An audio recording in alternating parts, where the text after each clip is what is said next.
Kun sagalee bilisummaa Oromootiin.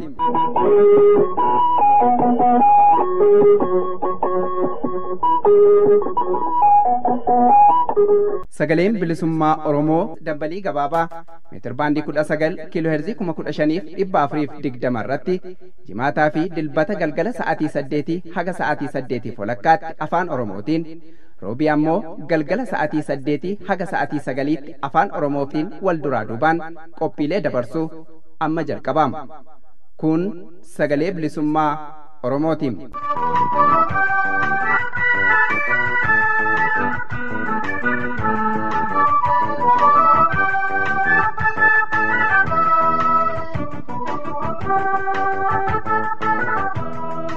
Fagoo fi dhiyoo kan jirtan karaa intarneetaa fi raadiyoon kanneen nu hordofaa jirtan kabajamtoota hordoftoota keenya nagaan keenya kabajaa fi ulfina iddoo jirtan cufatti sinaa dhaqqabu. Sagantaan sagalee bilisummaa Oromoo guyyaa har'aa jalqabeera. Isin keessummeessuudhaan kana isin faana turu an Moosisaa Nagaasaati. Sagantaa keenya keessatti qophiilee qabannee dhiyaanne wal duraa duuba isaa isin beeksisna. Jalqaba kan dhiyaatu oduu ta'a. Oduutti aansuudhaan immoo ibsa ejjennoo kora miseensota adda bilisummaa Oromoo Ameerikaa kaabaa kan isinii dhageessinu ta'a. Xumura irratti ammoo qondaalota dhaabaa kora miseensota adda bilisummaa Oromoo Ameerikaa kaabaa kan baranaa qindeessuu keessaa kan qooda qaban isaan keessaa tokko kan ta'an Jaal Dr. Raggaasaa waliin haala adeemsa korichaa fi dhimmoota torban sana raawwatan irratti afgaaffii goonetu isiniif dhiyaata. Jalqaba hanga dhumaatti nu waliin turaa jecha amma gara oduuttiin isin dabarsa.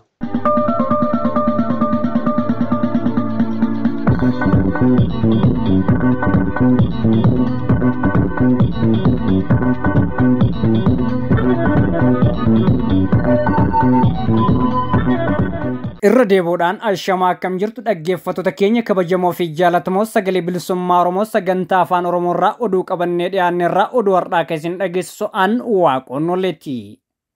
Hayyu dureen adda bilisummaa Oromoo Jaal Daawud Ibsaa fi dura ta'an Koongirensii Federaalawaa Oromoo Profeesar Mararaa Guddinaa Hayaat Reejensi Hotel magaalaa Finfinnee jirutti argamuun mootummaa Ameerikaatti jila bakka bu'oota dippiloomaasii gaanfa Afrikaa kan ta'an waliin marii gaggeessan.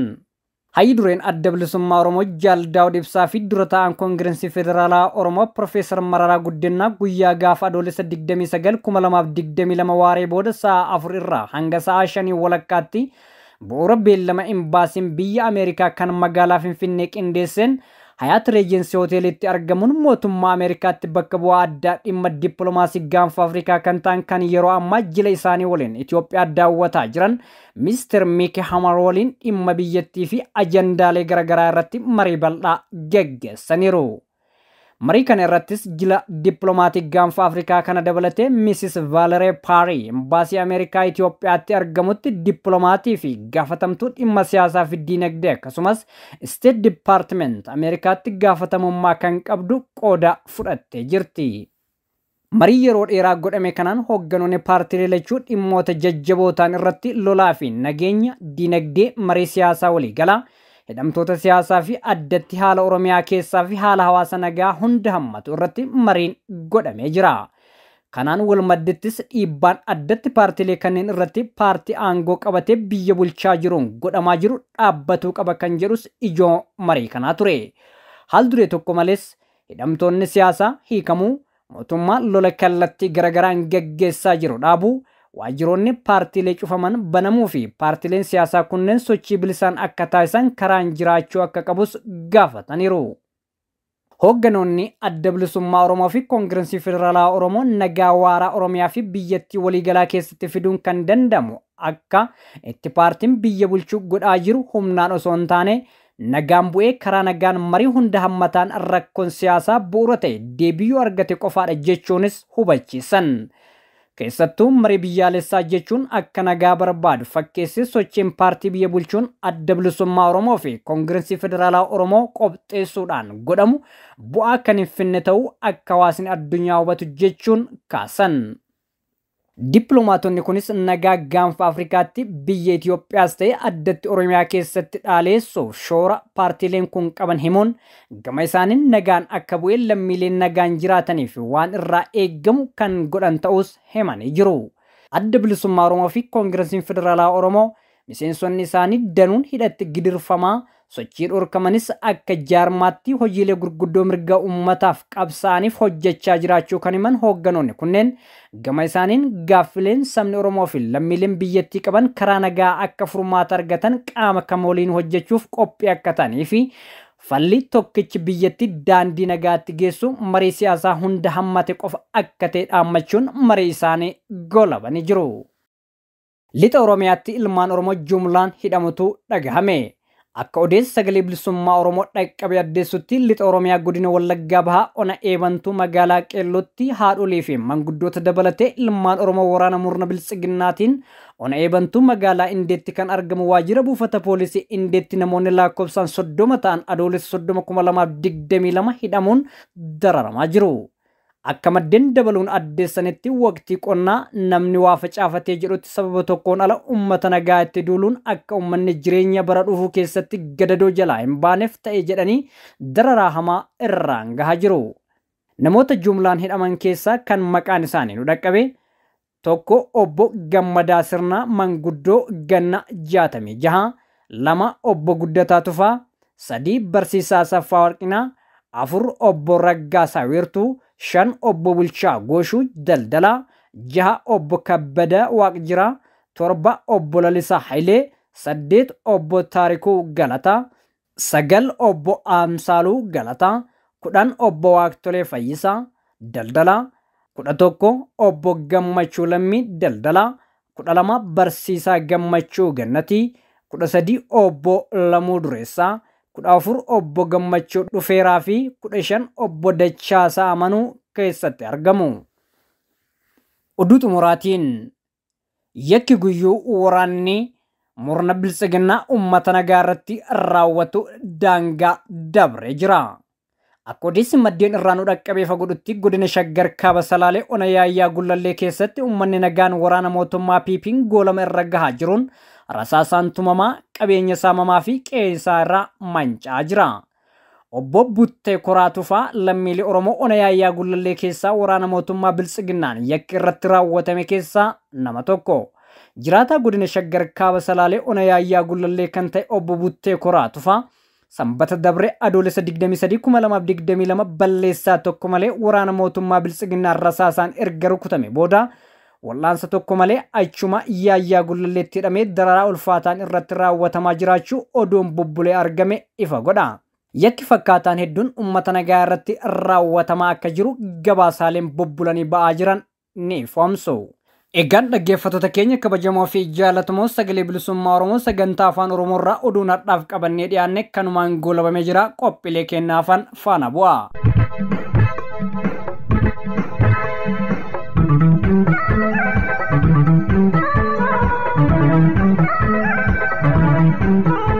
Dhaggeeffattoota keenya kan nagaa jirtan kun sagalee bilisummaa Oromoo sagantaa afaan Oromoo irraa isinii darbaa jirudha. Qophiin keenya akkuma oduun jalqabnetti kan itti fufee jirudha. Dhiyaan sun ibsa ejjennoo kora miseensota adda bilisummaa Oromoo Ameerikaa kaabatu isiniif dhiyaata. Kunoo itti dhiyaadha.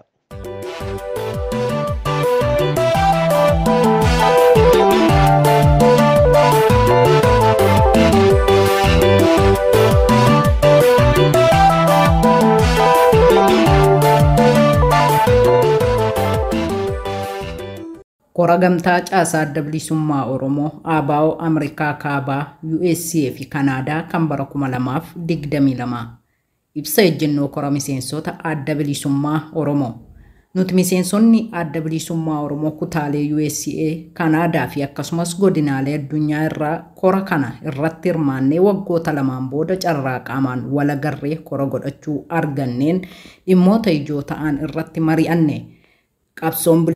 Qabsoo bilisummaa Oromoo kan adda bilisummaa Oromoon durfamu jabeessuu irratti marii bal'aa gochuun dhimmoota atattamaan xiyyeeffannoo barbaadan adda baafannee jirra. Maree addaa kana irratti hundaa'uun ibsa ejjennoo fi murtii kutannoolee asiin gadi dabarfanne. Nuti miseensonni adda bilisummaa Oromoo ijaarsotaa fi hiyayyaboota yookaan faawundeeshinii Oromoo adda bilisummaa Oromoon bu'uureeffaman jabeessuuf qabsoo bilisummaa Oromoo guutummaatti milkeessuuf haga dhumaatti murannoon hojjechuuf waadaa keenya haaromsanne. Caasaan adda bilisummaa Oromoo Ameerikaa kaabaa akkuma caasaan adda bilisummaa Oromoo biyya alaa waliigalaa murteeffatetti haal duree tokko malee deeggarsa qabeenyaa beekumsaa fi humna namaa barbaachisu mara qabsoo bilisummaa Oromoof kan gumaachinu ta'uu waadaa keenya haaromsine.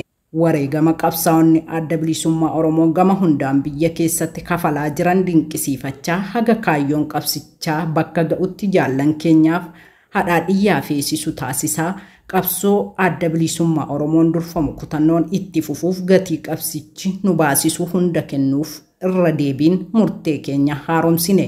Qabsoo bilisummaa Oromoo karaa hundaan geggeessamaa jiru milkeessuun barbaachisaa waan ta'eef guutummaatti ni deeggarra. Weeraraa fi waraana mootummaan Itoophiyaa biyya Oromoo irratti labse dhumaatii suukanneessaa saba Oromoo irratti geggeessaa jiru cimsinee balaaleffachaa weerara kanas murannoon dura dhaabbannee fashaleessuuf hirmaannaa fi deeggarsa barbaachisu ni goona. Hooggantoonni adda bilisummaa Oromoo miseensonnii fi deeggartoonni dhaabichaa kumaatamaan yakka tokko malee mana hidhaatti hiraarfamaa jiran atattamaan akka gadi lakkifaman ni gaafanna.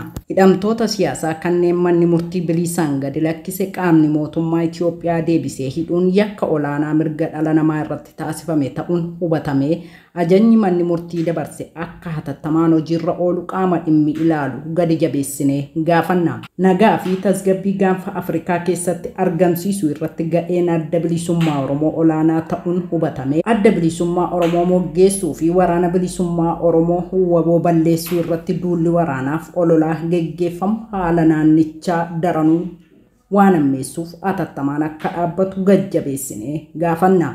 Sabni Oromoo kallacha isaa adda bilisummaa Oromoo bira dhaabbatee qabsoo bilisummaa Oromoo milkeessuu fi shiroota diinaa fashaleessuuf kutannoo hirmaannaa fi birmannaa isaanii dachaan akka guddisan waamicha keenya ni dabarsina. Yakka duguuggaa sanyii saba Oromoof saboota biroo irrattis raawwatamaa jiruuf itti gaafatama ka fudhatu gartuu paartii biyya bulchina ofiin jedhu PP Abiy Ahimadiin hoogganamu ta'uun beekamee yakka raawwatameef gartuun kun seera yakka addunyaan qoratamee mana murtii yakkoota addunyaa ICC irratti akka yaatu ni gaafanna. Shira mootummaan Itoophiyaa maqaa maree biyyaalessaa jedhuun saba Oromoo moggeessee waayillan isaa duwwaa hirmaachisuun addunyaa goyoomsuuf godhamaa jiru ta'uun hubatamee Projektiin kun uummata Oromoof Oromiyaa akka hin ilaallanne qaama dhimmichi ilaalu hunda hubachiisna. Ajjecha humnoonni bulchiinsa mootummaa naannoo Amaaraa mootummoota federaalaan deeggaramanii uummata Oromoo daangaarra jiran kanneen akka Walloof Wallaggaa ba'aa irratti raawwatamaa jiran ni balaaleffanna. Kanneen yakka kana raawwatan akka seeraaf dhiyaatan ni gaafanna. Shororkaa fi duguuggaa sanyii mootummaan Itoophiyaa kan Abiy Ahimadiin durfamu akka waliigalaatti sabaa fi sablammoota Itoophiyaa addatti immoo saba Oromoo irratti raawwachaa jiru gaanfa Afrikaa gaagama argamee hin beekne keessa galchaa jiraachuun ifa ta'aa waan dhufeef mootummoonni fi aangawoonni addunyaa jaarmiyaalee mirga dhala namaaf falman akkasumas dhaabbanni mootummoota gamtoomanii UNA xiyyeeffannoo kennanii tarkaanfii barbaachisu akka fudhatan waamicha goona. Injifannoo uummata bal'aaf kora gamtaa miseensota adda bilisummaa Oromoo Ameerikaa kaabaa adoolessa 21 bara 2022 Minneapolis State, Minnesota.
Raddeebeen akkam jirtu dhaggeeffattoota sagalee bilisummaa Oromoo qophii keenya addaa guyyaa har'aatti immoo kora miseensota adda bilisummaa Oromoo Ameerikaa kaabaatti argaman kan adoolessa 20-22tti geggeeffamaa ture ilaalchisee qondaaltota qophii kana qindeessan keessaa jaal Dr. Raggaasaa Oljirraa wajjin turtii qabannee isiniif dhiyaanneerra Raddeebeetan haga xumura sagantaa keenyaatti nu wajjin turaa jedha.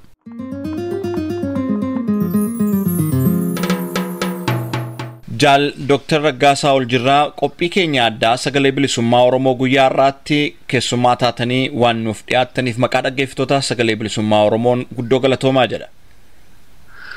Galatoom Raajii akkasumas qopheessitoota sagalee bilisummaa Oromoo galatoomaa. Gaarii gaa guyyaa adoolessa 20-22tti miseensonni adda bilisummaa Oromoo jaarmaalaa jalatti ijaaramanii jiran kaaba Ameerikaatti argaman kutaalee Ameerikaa fi Kaanaadaa keessaa walitti dhufuun kora geggeeffatanii turan. Korri kunis guyyaa 3 kan geggeeffame wantoota hedduu of keessatti hammatee ture. Qophiilee keenya darban keessatti kutaa lamaan dhiyeessaa turre. Har'a immoo gaa akka nama qophii kana qindeessaa turetti haalli waliigalaa kora kanaa maal fakkaata kan jedhu mari'anna. Mee walumaa gala ka'umsaaf akka nuu ta'utti korri kun akkam ture? Masra deebi'ee galatuun jedha. Korri kun baranaa waggaa 2 booda kan qaamaa walitti deebinee kora gamtaa Ameerikaa kaabaa akka godhanne akkuma beekamu waggoota 2 darbaniif namni wal keessa deddeemuu sababii hin dandeenyee fi virtual karaa zuumii ture. Walitti deebinee qaamaan haala akka malee ammaataa ta'e keessatti biyya keenyaaf biyya alaa keessattis haala ammaataa ta'e keessattidha kora kana kan godhanne.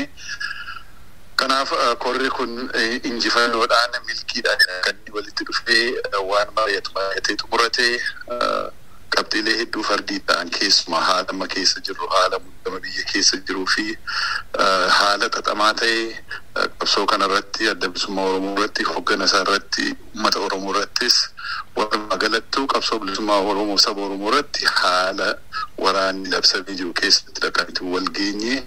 Kanaaf xiyyeeffannoon kan godhame dubbii qabxiilee fardii ta'an irratti biyya keessatti akkamitti jaarmiyaa kana dandamachiisuu yookaan immoo hojiitti irra caalaa shaffisiisuu dandeenya kan jedhu alatti caasaan biyya alaa biyya keessatti gurraan dhaaba keenyaa hoggana keenya irratti dhalate akka contingency planitti waan hojjetaa ture ka alaas ka keessaas keessa bu'ee waan hojjetaa ture kana caalaatti immoo amma jaarmiyaa alaaf keessaa waliin qindeeffannee akkamitti akka itti fufuu dandeenyu irratti akka xiyyeeffate. Kanaaf xiyyeeffannoon kan baranaa kun addadha. Akkuma isin jedhee haala addaatu jira biyya keenya keessa, Oromiyaa keessa, Itoophiyaa keessa, Gaanfa Afrikaa keessa. Walumaa galattuu uummata Oromoo irratti biyya Oromoo irratti waraanatu labsamee jira. Hooggantoota adda bilisummaa Oromoo irra caalaan harki 75-80 akka ta'an mana hidhaa jiru. Deeggartooti miseensota akkasuma waajjirri biyya keessaa cufamee jira.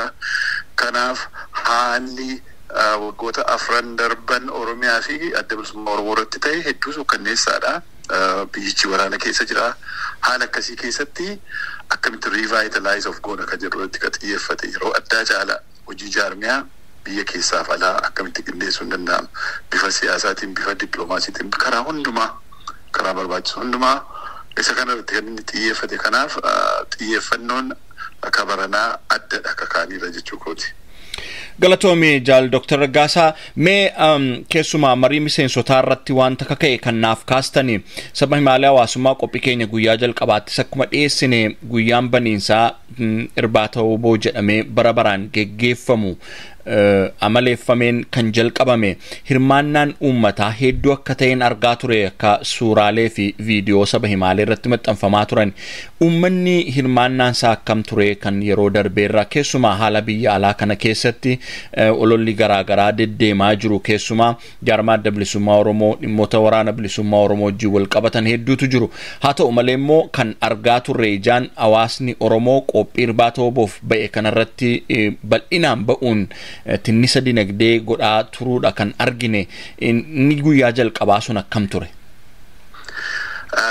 Guyyaan irbaata oboo waggoota dheeraadhaaf aadeffatamee kan ittiin korri gamtaa ABO ittiin banamudha. Yeroo hundaa sagantaa sanaan banama. Irbaata kana akka qopheessu caalee adda bilisummaa Oromoo kan magaalaa kana jiranidha. Keessumaa caayaa utubaa ABO humna isaanii, qabeenya isaanii, yeroo isaanii itti dabalaniitu waraana bilisummaa Oromoodhaaf horii argamsiisuu deeggarsa argamsiisuu isaan caalaatti immoo kabajaa waraana bilisummaa Oromoodhaaf waboodhaaf qabnu kan ittiin mul'isnu sagantaan baniinsaa kora keenya akkasii kan inni aadeeffame. Amma yeroo darbees akkuma saba himaalee irratti argitanitti bifa hin eegneen uummati kan inni dacha'ee dhufee haala bareedaadhaan haala miidhagaadhaan namni dhufee irbaata waboo kana kabajaa waboodhaaf qooddatee akkasumas immoo irbaata kanarratti fundraising godhamee waraana bilisummaa Oromoodhaaf bifa barbaachisuun qabeenyi walitti qabameera. Irra caalaasaa yaadannoon kun akkuma jedhe yaadannoo fi kabajaa waraana bilisummaa Oromoof qabuudha ittiin argisiifna jechuudha. Kanaaf waggaa waggaadhaan kora gamtaa adda bilisummaa Oromoo Ameerikaa kaabaa sagantaa irbaataa wabootiin kabajna. Isa kanaan yaadanna. Kanaaf ummati heddummaatee dhufeera. Waan waliigalaa hirmaannaa ummataa akkuma jette dhaaba kanarratti qabsoo kanarratti keessaas namooti utuu hin beekin alaas immoo irratti xiyyeeffatanii duulli qabsoo bilisummaa Oromoof abaa irratti duulamaa ture daranuu ammaatee biyya keessaaf alatti itti fufee jira. Haala akkasii keessatti garuu miseensotiif qondaalotii fi hoogganoota adda bilisummaa Oromoo harka wal qabataniitu kan qabanni kana geggeessine jechuudha. Kora kana kan geggeeffanne kora duwwaatu hin ta'in hojii guyyaa dhaabichaa kan hojjennu harka wal qabannee olola kanatti tu gurran kenniin olola kanaan tu hamlee hin bu'iin kanneen wallaalanii godhanis gorfachaa kanneen beekaa godhan immoo balaaleffachaa ofirraa dhorkaadha kora kana akka goone kalammataa kan namni hundumtuu yaadachuudhaa qabu magaalaa kana keessatti torban darbe guyyaa 10 fi torban Oromoo yookanis immoo Oromoo Week jechuudhaan beekama. Torban Oromoo kun feestivaalii Federeeshinii Kubbaa Miilaa Noorz Ameerikaan waggoota 26 geggeeffataa turetu geggeeffama. Feestivaaliin kun aadaa ta'ee agarsiisa hedduutu jira bakka itti Oromoon itti wal ga'uudha. Inni kun mataansaa waan addi bilisummaa Oromoo bakkaan ga'e waan adda bilisummaa Oromoo achiif godhe keessaa inni guddaan tokko Oromoo walitti fiduudha. Isa kana institutionalize godhe. Waan Oromoo siyaasaan Oromoo hundeen siyaasaa Oromoo adda bilisummaa Oromoodha. Hundeen siyaasaa Oromoo yaada adda bilisummaa Oromoo sababii ta'eefi kanneen sana booda dhufan hundumtuu civic organizations maqaa Oromoon deeman haa ta'u, sport festival haa ta'u, agarsiisa aadaa haa ta'u, jaarmiyaaleen siyaasaa sana booda dhalatanillee hundeen isaa yaada adda bilisummaa Oromoo jalqaba lafa kaa'e irratti hundaa'uudhaan waan orbitii adda bilisummaa Oromootti naanna'u hundisaa sababii ta'eef torban kana nama hedduutu ture magaalaa kana keessaa dargaggooti keessumaa dhalooti haaraan dhalooti biyya kana keessatti dhalate Ameerikaaf Kanadaa namooti hanga Awurooppaa fi Awustiraaliyaa irraa dhufanillee naannoo kanatti argaman jiru akkasuma walgahii kora adda bilisummaa Oromoo irratti kan argaman jiru. Kanaaf hirmaannaan namaa kan inni ittiin madaalamuudhaa qabu eventiilee adda addaa jiran kanatti qalbiin namaas yaadi namaas akkasumas immoo participationiin namaas bakka adda addaas ni dhaqaa. Haa ta'u garuu magaalaa kana keessatti hiiroo ta'ee waaltaa ta'ee kan waan kana geggeessaas ga'e adda bilisummaa Oromoodha jechuudha. Akkaataa itti Oromoon Oromoo wiikii yookaan torban Oromoo kanaaf bilisootaatti wal ga'ee kumaatamaa wal ga'ee federeeshinii kubbaa miilaa irratti argamee wal argee waliin gammadee adda yaa'e kun garuu hundee qabiyyee adda bilisummaa Oromoo lafa kaawwate sababii ta'ee fi kun achievementii adda bilisummaa Oromoo achievementii qabsoo bilisummaa Oromoo walitti fiduu jedhu biyya uumusa jedhu sana piroosesii sana wajjin isaan wal qabatuu fi nuti akka kanatti hubannaa akka kanatti itti boonnallee kanaaf abaawoon qabsoon bilisummaa Oromoo abaawoon durfamu waan baay'ee achiif waan godhedha qaba. Uummata Oromoo walitti fiduu biyya uumaa jira jechuudha. Nation building akkasitti dhalata. Bakka feestivaalii kana bakka agarsiisa Oromoo kana yeroo arginu torban kana keessa Oromoon kan kooti jedheetu itti dhufa.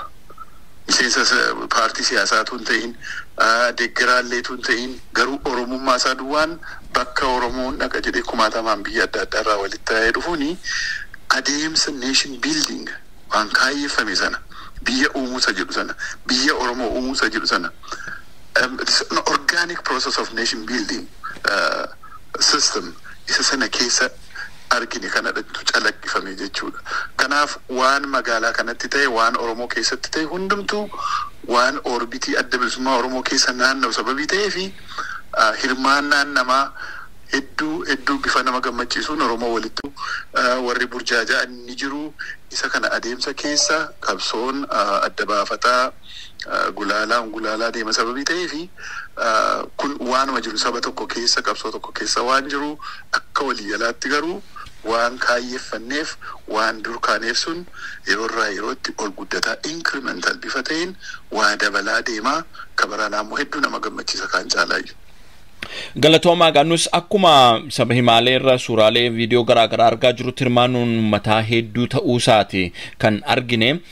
Gama biraatiin immoo mee gara marii miseensotaa qobaatti kan miidiyaaf bilisan taane geggeeffattanii jirtu. Waggaa kana keessa miseensonni adda bilisummaa Oromoo kaaba Ameerikaatti argaman hojummaata isaanii kan itti gamaggamaman geggeeffamuuf akkasumas immoo murtiilee ijoo ta'an dabarfatuudha kan odeeffanne. Isa kanarraa waan nuuf himtan yoo qabaattan. Gaarii murtii ejjennoo murtii kutannooleef ejjennoo kakora baranaa kan miseensotaa maxxansinirraa miidiyaa irra jiran natti fakkaata. Egaa waan keessatti mari'atame hedduun isaa waan miidiyaatti dubbatamu miti. Kabiraan rakkoo xaxaa akkuma duraan jedhe rakkoo xaxaa rakkoo haala rakkisaa biyya keessaaf biyya alaa keessatti ABO'f Oromoo irratti duulamee jiru keessatti walgahii miseensaas ta'e korri guyyaa 2-3 deemu guyyaa 2 sana kana duwwaatti waan hundumaa hiikaatti kennee ka'a jechuun hedduu nama rakkisaa. Kanaaf kora keenya kan miseensaa baranaa kan irratti xiyyeeffanne waan kana gabaabsinee akka strategic plan akka working program akka baafanneetti akkasitti akka lakkoonu ijoo dubbii lafa kaawwanne maaltu fardiidha yeroo kamuu caalaa haalota fardii ta'an isa kana rakkoolee qabnuu fi ammaaf ammatti xiyyeeffannaa argatee kan rakkoolee furamuu qabanii fi caasaalee sirreeffamuu qaban isa kana identify godhanneetu isa kana akkamitti hiikkannaa irratti kan nuti mari'anne yaada hedduutu ka'e. Yaada hedduu yeroon jedhu yaada ijoo ta'an kan waggaa kana keessa baatii 6 dhufan keessa baatii 2 dhufan keessa kwartarii dhufu keessa kan irratti xiyyeeffachuu qabnu isa kana identify godhanne isa kana adda baafannee lafa keewwanne jechuudha. Isa kana tartiiba qabsiifannee jechuudha. Maaltu fardiidha? Haala biyya keessaatti hoogganni keenya hidhaa jira. Waajjirri jaarmiyaa keenyaa cufameetu jira. PP irraa duras PP abdannee biyya sanatti namni galee jiru qabsoo kana biyya Oromootti biyya isaatti deebisuu irratti walii galleetu qabsoo kanas jaarmiyaa kanas biyyatti hoogganan kanas biyyatti deebisne. Kanaaf waan PP mootummaan Abiy Ahmed ABO irratti godhu Oromoo irratti godhu hedduun disappointing godhu waan expected ta'e waan eegamu sababii ta'eef. Kanaaf isa kana keessa akkamitti baanaa isa kana keessa akkamitti of jabeessinaa yeroo biyya keessaati hoogganni keenya ugguramu yeroo biyya keessaati jaarmiyaan keenya ugguramu contingency planning maalii qabna biyya alaatti biyyoota ollaatti biyya keessatti immoo caasaa dhoksaa ta'een isa kana hundumaadha kan nuti identify godhannee irratti hojjechuudhaaf immoo beellama qabannee gara fuulduraatti bifa workshooppiidhaan seminaaraan isa barbaachisaa ta'e miseensa keessatti yeroo barbaachisaa ta'etti immoo uummata keenyatti gadi baanee yeroo kaanis immoo saba addunyaattuu gadi baanee waan sirreeffachuudhaa qabnu isaan kan irratti xiyyeeffanne. So waan guddaan dubbiilee dhimmoota fardii ta'an hedduu xiyyeeffannaa ammaaf ammatti barbaadan isa kana identify godhannee kaan egaa qabsoon kun haala rakkisaa keessatti deemaa jira. Alaaf keessaan magaalaatti baadiyyaatti bifa hundumaatiin haal duree tokko malee qabsoo kana gama siyaasaatiin keessumaa caasaan biyya alaa gama siyaasaatiin gama waraanaatiin gama dippiloomaasiitiin waan qabsoo kana bakkaan ga'u hunda haal duree tokko malee itti fufuudhaaf deeggaruudhaaf murtee kana kan nuti fudhanne. Kanaaf rakkoo keenyaa fi xiyyeeffannoo dhimmoota barbaadan identify godhanneerraa. Egaa kun waan guyyaa tokkotti miti torban tokkotti waan solvidii ta'u waan hiikamu miti. Kanaaf hojiin keenya inni guddaan xiyyeeffannoon keenya isaan kana identify godhannee ajandaa tarreeffannee ammoo maal gochuu qabna irratti murtee ejjennoo kutannee ofii kutannoo isa kana dabarfanneetu kan nuti adda yaane. Gaarii galatoomaan jedharra deebi'ee gama biraatiin guyyoota xumuraa korri kun geggeeffame keessatti wantoota gurguddoo lamatu raawwate. Inni tokko hiriira ba'uun mootummaan abbaa irree ajjeechaa Oromiyaa irratti ilmaan Oromoo Oromiyaa irratti geggeessaa jiru akkasumas lola Oromoo irratti labsame kana kan sanyii duguuggaa ta'ee jiruuf keessumaa ammoo addatti hooggantoonni adda bilisummaa Oromoo mana hidhaa keessa kan jiran uummanni Oromoo xiyyeeffannoo kennamuuf hin qabne hin kennine jedhamee komiin garaagaraas maatii isaaniirraa ka'aa ture. Isa kana ilaalchuun hiriirri guddaan tokko qopheeffamee ture. Fattoota keenya abgaafiin kanaan hin xumuramu. Sagantaa keenya itti aanu keessatti qabannee isiniif dhiyaanna. Sagantaan sagalee bilisummaa Oromoo har'aaf qabannee dhiyaanne kanumaan raawwatee jira. Sagantaa itti aanu hanga walitti deebinutti nagaa fi fayyaan isiniif haa ta'u. Injifannoon uummata Oromoof.